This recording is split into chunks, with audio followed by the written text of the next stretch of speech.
प्रभात प्रभात प्रभात प्रभात प्रभात प्रभात प्रभात प्रभात होता सूर्यबिंब है क्षितिजावर आले। प्रभात होता सूर्यबिंब है क्षितिजावर आले। धरती छाया भेटीने ते अति सुखबुन गेले। धरती छाया भेटीने ते अति सुखबुन गेले। प्रभात होता सूर्यबिंब है क्षितिजावर आले। प्रभात होता सूर्यबिंब है क्षितिजावर आले।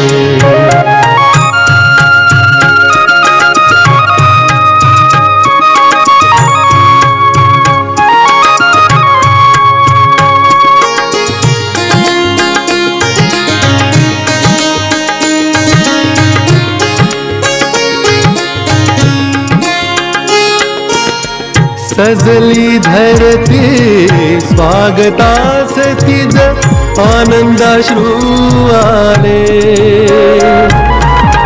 सजली धरती स्वागतास तिज आनंदाश्रू आले। क्षणात त्यांचे मोतियांचे क्षणात त्यांचे मोतियांचे दवबिंदू झाले। प्रभात होता सूर्यबिंब है क्षितिजावर आले। प्रभात होता सूर्यबिंब है क्षितिजावर आले।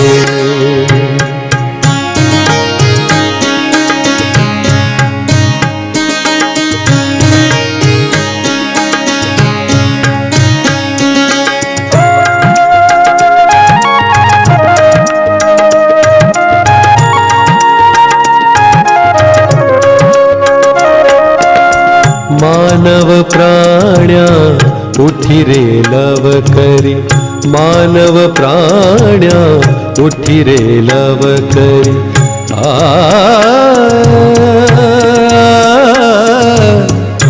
आ आ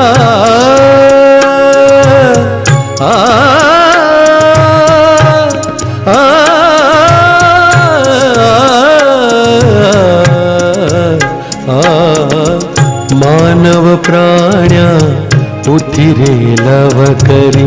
मानव प्राण्या उठी रे लव करी। सांगे धरणी माता सांगे धरणी माता।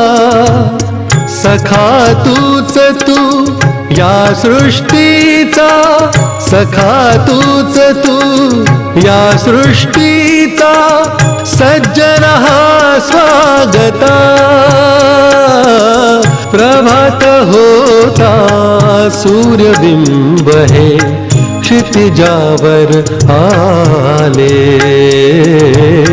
प्रभात होता सूर्यबिंब है क्षितिजावर नमस्कार नमस्कार, मी अनुराधा अनिरुद्ध अष्टीकर आपणा सर्वांचं आतुरालयाच्या यशस्विता या कार्यक्रमामध्ये परत एकदा मनपूर्वक स्वागत करते।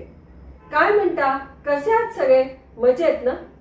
वा वा वा, मजेत असणारच हो, आनंदातही असणारच हो, कारण सरांचं विविध विषयांवरचं विविध तऱ्हेने मार्गदर्शन म्हणजे गुरुवारी सायं प्रार्थनेच्या माध्यमातून, आनंदी आनंद या सिरियलच्या माध्यमातून आणि यशस्विताच्या माध्यमातून आपण मार्गदर्शन सातत्याने घेत असतो, नाही का? आणि इतके विषय आपल्यापर्यंत पोचल्यानंतर आपल्या मनोवृत्तीत आपण जर बदल करू शकत नसू आणि मजेत राहू शकत नसू तर आश्चर्यच होईल, नाही का? चला, आपण सगळे मजेतच आहोत, आनंदातच आहोत. ह्याहून अजून छान फाईन ट्युनिंग करण्यासाठी आपण सरांकडून मार्गदर्शन हे मिळवत राहणारच आहोत. आज कोणत्या प्रश्नावर मार्गदर्शन घेणार आहोत? चला चला, सरांशीच आपण थेट संवाद साधूया. सर, इतकं छान मार्गदर्शन आम्हाला मिळतंय, एक एक बदल आम्ही करत पुढे सरकतो आहोत. यावेळेला असा मनात प्रश्न आला की अनेक ठिकाणाहून अनेक वेळा सातत्याने ऐकतो, मन शांत करा, मन शांत करा. पण हे मन शांत होणार कसं? नेहमीप्रमाणे प्रश्न छान आहे. मनाची शांती ह्यासाठी तुम्हाला सांगतो, अनेक लोक प्रचंड खर्च करतात. खरंय खरंय. कुठेतरी जाऊन मला शांतता मिळेल का? एक गमतीचा भाग तुम्हाला सांगतो.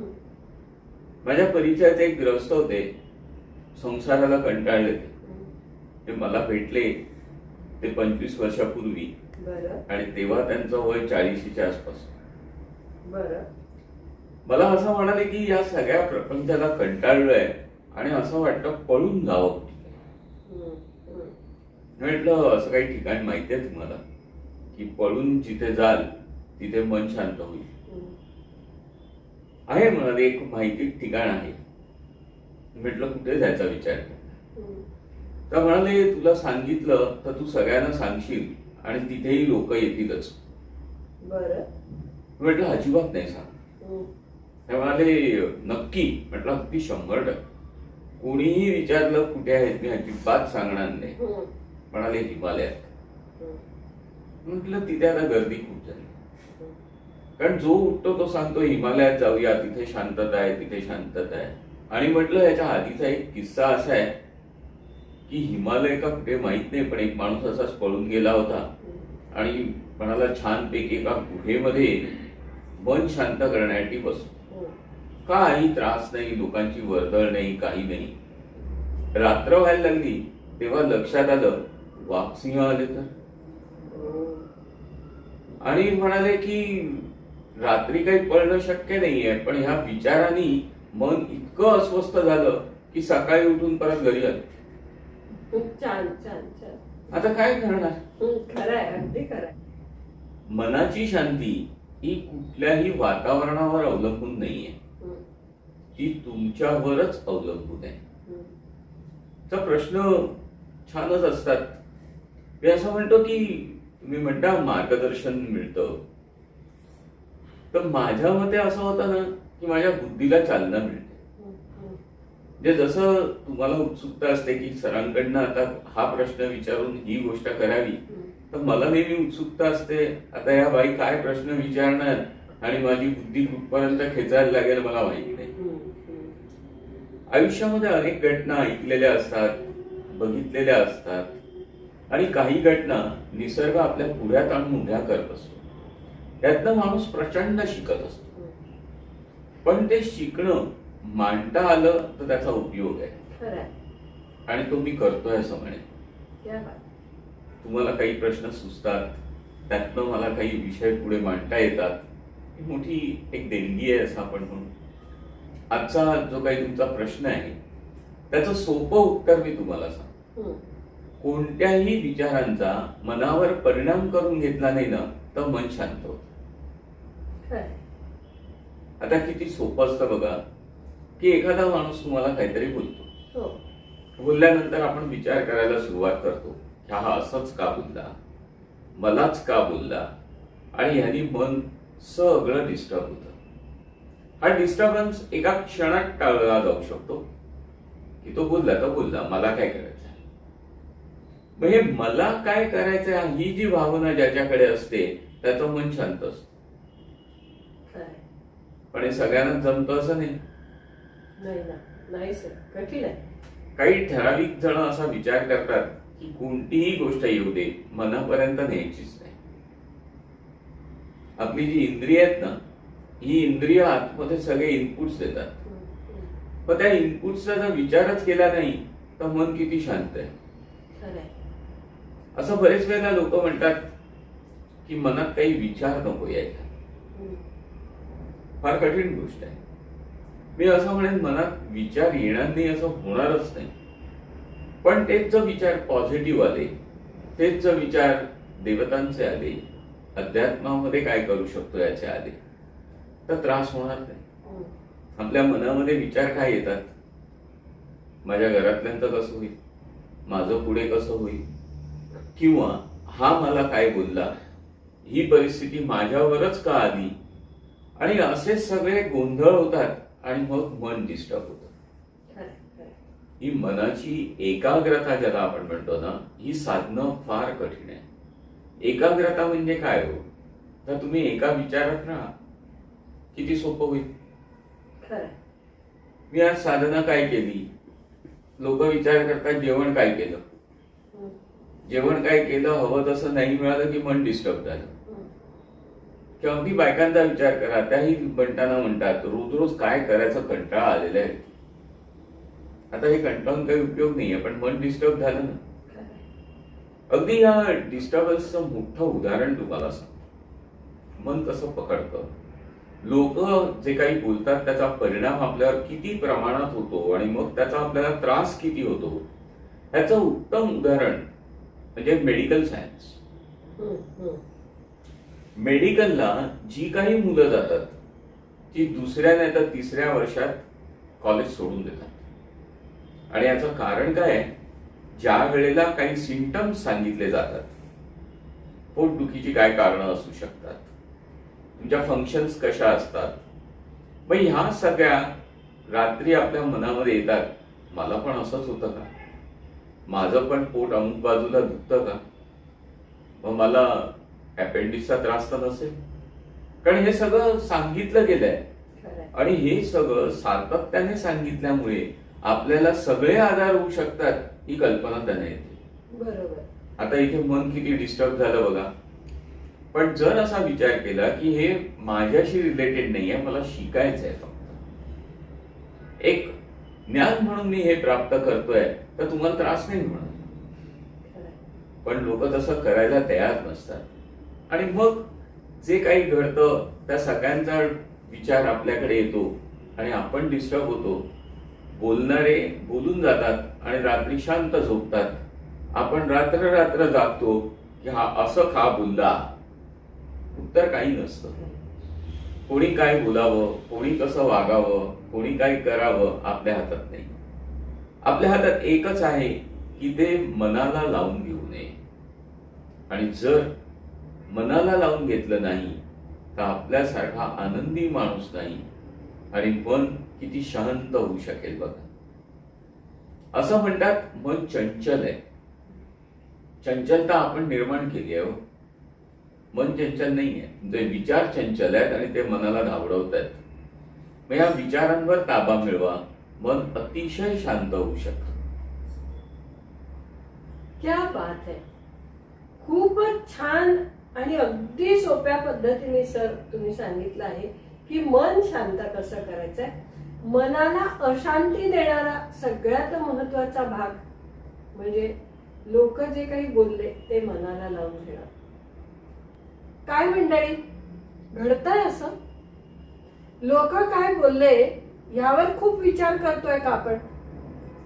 अगदी साधं म्हटलं, एखाद्या दिवशी तयार होऊन आपण कार्यक्रमाला निघतो आणि आपल्या साडीवर किंवा आपल्या ड्रेसवर कोणीतरी वेगळीच टिप्पणी देतं. कदाचित आपल्या दागिन्यांबद्दल कोणी बोलतं, कदाचित आपल्या एखाद्या कामाबद्दल कोणीतरी पटकन काहीतरी बोलून जातं आणि आपला मूड निघून जातो.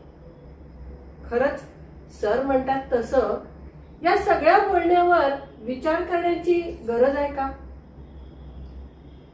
असं जर आपण मनाला म्हटलं की येस मीच खूप छान आहे, मीच सगळं छान करू शकते, फक्त हे करताना जसं आधीच्या एपिसोड मध्ये सरांनी सांगितलंय की अहंकार आणि आत्मविश्वास यातली जी अस्पष्ट रेघ आहे ना ती लक्षात असू द्या बरं का. नाहीतर मीच सगळं छान करू शकते किंवा शकतो हे इतकं काही वाढेल की त्याचा अहंकार होऊन बसेल आणि आम्ही अहंकाराच्या गर्तेमध्ये जाऊन जी काही सरांच्या मार्गदर्शनाने आध्यात्मिक प्रगती करतो आहोत ती खूप पायऱ्या खाली येऊ बर का. असं होता कामा नये. ती अस्पष्ट रेघ लक्षात ठेवून स्वतःबद्दलचा विश्वास बाळगा, आत्मविश्वास बाळगा. लोकांचं बोलणं मनाला लावून घेऊ नका. इतकं जर केलं तर निश्चितपणे सर म्हणतात तसं आपलं इतकं आनंदी आयुष्य अजून कोणीच जगू शकणार नाही. सर तुम्ही खरंच प्रत्येक गोष्ट एवढी साधी आणि सोपी करून सांगताना त्याचा फायदा निश्चितच अनेकांना होतोय आणि अनेक जण भरभरून आपल्याला रिप्लाय देत आहेत. असंच मार्गदर्शन निरंतर मिळत राहावं ही ईश्वरचरणी सातत्याने प्रार्थना असते. गोष्टी सोप्या असतात, आपणच त्या कठीण करतो. खरंय. मग जर आपण सोप्या पद्धतीने काही विचार केले तर त्यातनं मार्ग किती सोपे असू शकतात. अगदी करायचं. आणि तुम्ही ते इतकं सिम्प्लिफाय करून देता. म्हणजे अनेकांनी असं सांगितलं आहे की यशस्विताचे जे आपले एपिसोड आहे त्या एपिसोड्सवर ते मनापासून अभ्यास करतात.